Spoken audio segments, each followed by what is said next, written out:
Hi friends, welcome to Law Chat with Girija. I'm Girija Patel, your host for Law Chat, and I am so excited for you to join us today. I have some amazing guests on Law Chat, and they're here to share their experiences and entrepreneurial journey with us, and through their storytelling, mentorship with us, because that is the whole point.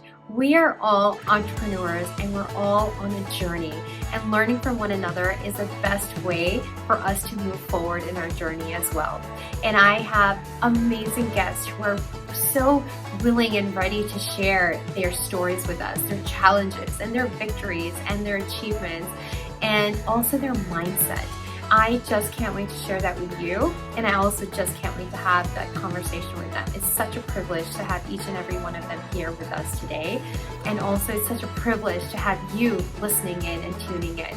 So let's dive in to Law Chat with Girija. Hi friends, welcome to Law Chat with Girija. I am going to be talking about how to navigate your business 1 year later after the pandemic started and still through COVID-19 as it is right now. There's a lot of issues that are happening with many different businesses and different types of industries, and I get a lot of questions and DMs about it. So I just thought, let's talk a little bit about what are some of the important things that we need to look at while we are navigating through these waters that are uncharted and unprecedented, as much as I hate using that word now, but truly is that, because it's still things that we're not experiencing or we've just never experienced before. So how do we do that? How are we going to navigate ourselves through all this? And so the number one thing that I usually tell my clients or people who are just asking these questions is, how are you feeling right now with your business? What is going on with your business right now? Where are the areas in your business that you're just like, this is just not okay. I don't like it. There's so many holes in this area and I need to fix it. You need to spend at least a day, if not longer, on your business, working on your business, and trying to figure out what parts of your business are working and what parts of your business are just not working anymore. And they might have been pre-pandemic. They might have been 2 years ago even, but things evolve. Seasons change, your growth changes, the way you're diversifying your business also changes, and then your clients can change. A lot of things can change. And so you need to reevaluate these aspects of your business every year. So might as well do it now before, when the summer starts, because then you'll have time to really focus, because a lot of times for most people, the summer is a little bit slower than the rest of the year. So think about, have different columns. What's amazing? This is awesome. I love it. I just cannot let it leave or go. This has to be part of my business practices or part of what I'm doing in my business.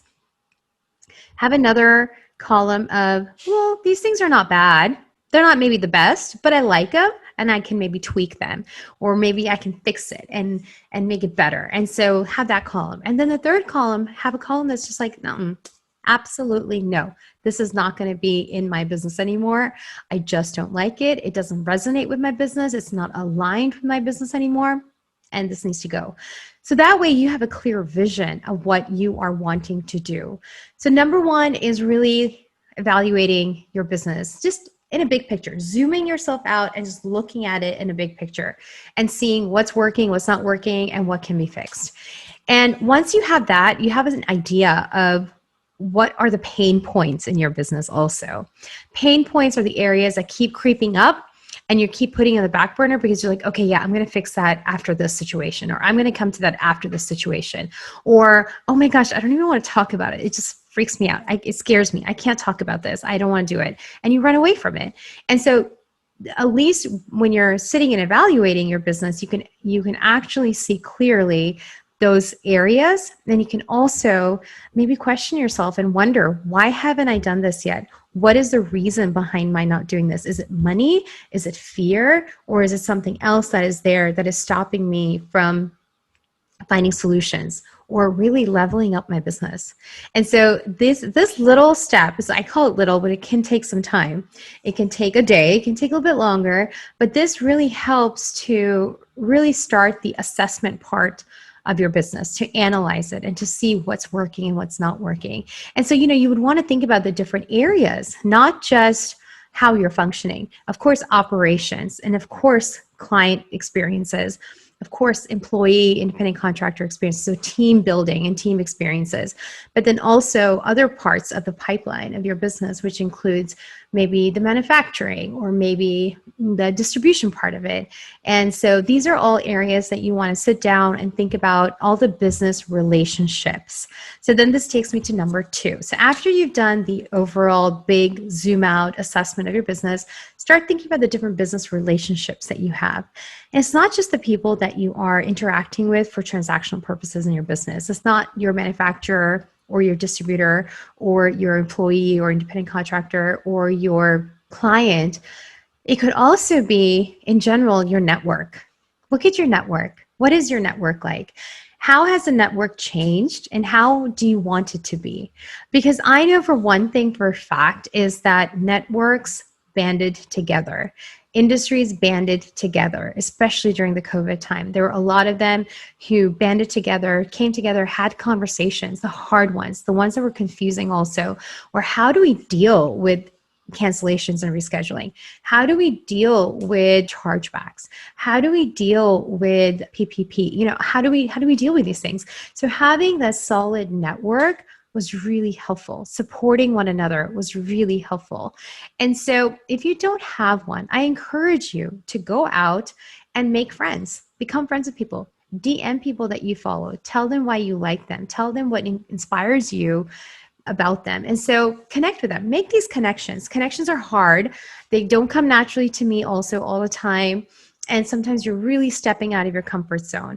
But honestly, if you are super comfortable right now, then something is wrong. You need to be uncomfortable. When you're uncomfortable, you're growing.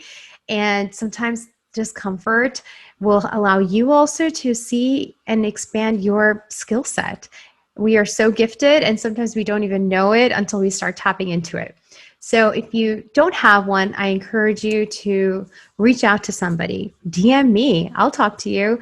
I'll hang out with you. So have those conversations, have a network, assess your relationships with your existing network and relationships, right? So email them.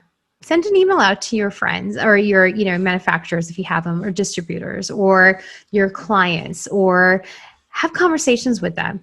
Email them, ask them, how's it going? What's going on? Have an open channel of communication. So you can also get feedback from them, because what you're doing is market research. What you're doing is trying to figure out what are the pain points of these different people that I have in my life in the business realm, and how can I find solutions for them, or how can we together make the experience better for each other?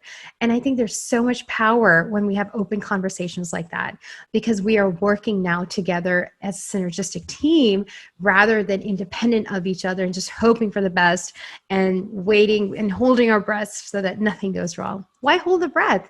Have the conversation. There's no need to hold that breath. Be candid, be honest, tell them effectively, hey, this is happening right now. Because when you communicate with the people that you're having business relationships with, that communication can also foster a lot of support, and it can also help in the moments when you are in a bind, in the moments where, hey, this thing happened again because of COVID and I can't anymore, or this is really becoming tough. People will understand more because you have shared information with them. They'll be more willing to join your team rather than be an opposition party at the time. And so I encourage you to have those conversations. They might feel like you're putting yourself out there, and it might feel like you're making yourself vulnerable, but at times you need to, especially in the time when everybody is kind of feeling the pains of, COVID, or the consequences that come because of everything that's been happening of this, because of the pandemic. So it's really important to have open, effective communications with your different business relationships that are out there. So I really encourage you to do that as well. I hate to interrupt this awesome conversation, but I have to stop and talk with you about the number one thing I'm asked about by entrepreneurs: contracts. They're vital to any business relationship and to protect your business. But I also know that entrepreneurs, especially when you're starting up, money is tight. But I would never want you to compromise on a strong legal foundation. So enter yourcontractbuddy.com, a website created by me with contract templates created and drafted by me and fellow industry partners. They're ready to use and easy to plug in immediately, and they are not restricted to any specific state. So yourcontractbuddy.com is sponsoring this episode, and you and your listener can get 10% off right now with code LawChat. Yes, you heard me right. 10% off right now with code LawChat. And now, back to our awesome conversation. Now, while you're looking at the assessment of your business and seeing the holes in your business and also, understanding the pain points and then jumping to from there, segueing yourself into the business relationships and the areas that are really working in those relationships and the areas that need to be fostered and cultivated more. Now you're going to kind of go into how is the operations of the business. So when you're navigating in COVID times, I'm sure that a lot of you also experienced issues with your contracts, issues with people ordering something or asking for a service, and then the inability to follow through with that service or changes in how you're following through with it or the services that you're providing.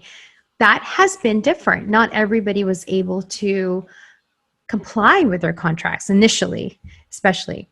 And now, as the year has gone by, there's a lot more situations where people just don't want to keep moving forward because COVID has really strained that type of a relationship, not with you per se, but more so with the operations side of it. And it's tough. It's tough to move forward. And so a lot of people have had to cancel, or a lot of people have just had to terminate, or, there's a lot of diversification going on now too. There's so many businesses that have started and they have started putting out their logos and what they do and the slogans and this and that. And just kind of goes into the fact of also how strong are your contracts. Now you might be getting into different relationships with you're adding a new team members, or you are trying to look at your contract and saying, if you have one, if you don't have one, you need to go get one. There's just no two questions about that. But if you have a contract and you are seeing regularly that your contract is getting canceled, rescheduled, changed, amended, you need to sit down and look at your contract and look at what's happening in your business and see why there is misalignment there. And also redo your contract. Redo it. Every year you should be redoing your contracts. Well, at least reevaluating them, looking at them, seeing what's working, seeing what's aligned with your business, and seeing what's just not working anymore, and change it up, tweak it up so that it represents your business better and it also represents your business practices better. So look at it and see what's happening. A lot of times if you're getting a lot of terminations or people are canceling, then look at your cancellation policy. Does it make sense still? Or do you need to fix it up a little bit so you're not always at the short end of the stick? You need to make sure that things are equitable also, that you are being fair, but then at the end of the day, someone is being fair with you, and your contract allows for that as well. And it gives leverage for that, but it also sets the parameters and the tone of the relationship. Now, you want to have a contract that you can effectively communicate with your clients. So before you can effectively communicate anything with your clients, you need to make sure that you can understand your contract 110%. So understand it. If you don't understand it, reach out to somebody, a lawyer, who can help you understand your contract that you are giving to other people. And then once you have that done, then, also effectively communicate that contract with your clients as well, or not just clients, but anybody that you're giving that contract to sign. So while that's true and, all that's there, you want to, looking at your contracts, you want to see what parts of your business are being protected. Don't use a contract just for the purposes of, this is what I do in my business operations. But a contract should be used for also strategic purposes. It's there for strategy. It's there for business strategy. And it should be really employed in that way as well. And so when you're taking that contract, look at it and see, does this make sense? Do all these clauses make sense? Is it exactly what I want? So for example, say you have a client contract and it is a contract where you're creating a website for someone, right? And in that, you're telling them all the product, all the deliverables, everything that you're going to be providing them. You're also talking about canceling the contract, terminating it for whatever reason, and what force majeure is, because it may or may not apply all the time. And also, you're going to talk about who owns the intellectual property. What do I mean by intellectual property? Who owns the trademark? Who owns the copyright? And then so boil down to who owns the website, who owns the words that are being written on your website, or the images that are being put on the website, or the logo that's being put on the website. Who owns this? And so if your website designer is creating all of that, so your graphic designer, website designer is creating all of that, as a graphic designer, you hand this contract to your client. Now, are you, as a graphic designer, wanting to own all the intellectual property that's there? Are you wanting to own the trademark and the other stuff that's there? Or are you wanting to give that ownership to the person that's buying the website from you? Traditionally, with websites, you are assigning that right away then, because ultimately your client is the one that wants to own their website, and they want to own the graphics on it, the images on it, the copyright on it, as long as it's yours to give to them. And so these are important conversations to have, but they're also very important to have them in your contract, because it just adds another layer of obligation, another layer of protection, and another layer where you can say, this is mine. And that's very important. So for your client, that's very important. But in the flip side, if you own it, ultimately, it's very important for you to say that this is mine. And so you want to have a clear understanding of whose is what. And so if your contract is not doing that, and if you've continuously had issues with that, then you need to revisit it and reevaluate it and give more clarity to it, because that will be the only thing that will also help you communicate the boundaries and the expectations as well with the other person on the other side of the table. Now, another thing that you want to look at is your trademark and your copyright. And there's so many reasons to have that registered. But one of the top two reasons to have your trademark or your copyright registered, especially trademarks, if you are committed to it, you're using it, and it's something that you're just like, this is what identifies my brand. I'm not changing this. If you register it, you are saving money in the long run, because you are proving that this is mine, off the bat evidence that this is mine, once it is registered and filed and ready to go and it's yours to go, with the copyright and with the trademark. But you're also providing a base, a statutory protection that you wouldn't have otherwise if you did not register it. So it's really important, because you want to be able to take someone to court if you need to, and you want to be able to say, this is mine. Like, there's just no other question about it. And so with that happen, when you're able to register a copyright, especially if it's something that you are earning money on, if it's like an e-course, if, things where it is part of your revenue stream, you should be registering that copyright as soon as you can. Go through your trademark, go through your copyrights, or the product that you're creating, the brand that you're creating, and see what is it that is part of my trademark? What is it that is part of my copyright potentially? Audit it, look at it, and then take that and see, okay, I need to go register this. Oh, okay, I need to go register this. Copyright registration is really very nominal fees compared to trademark, and it can really protect you in the long run, and also save you from spending hundreds of dollars on lawyer, attorney fees, and court fees, if ever. So most definitely, doing a trademark copyright registration is important. Review what you have, take an audit, take a self-audit of what you have, and kind of go from there. Now, the last thing we're going to talk about is your business practices. Business practices are essentially your standard operating procedures. It is how your business is functioning.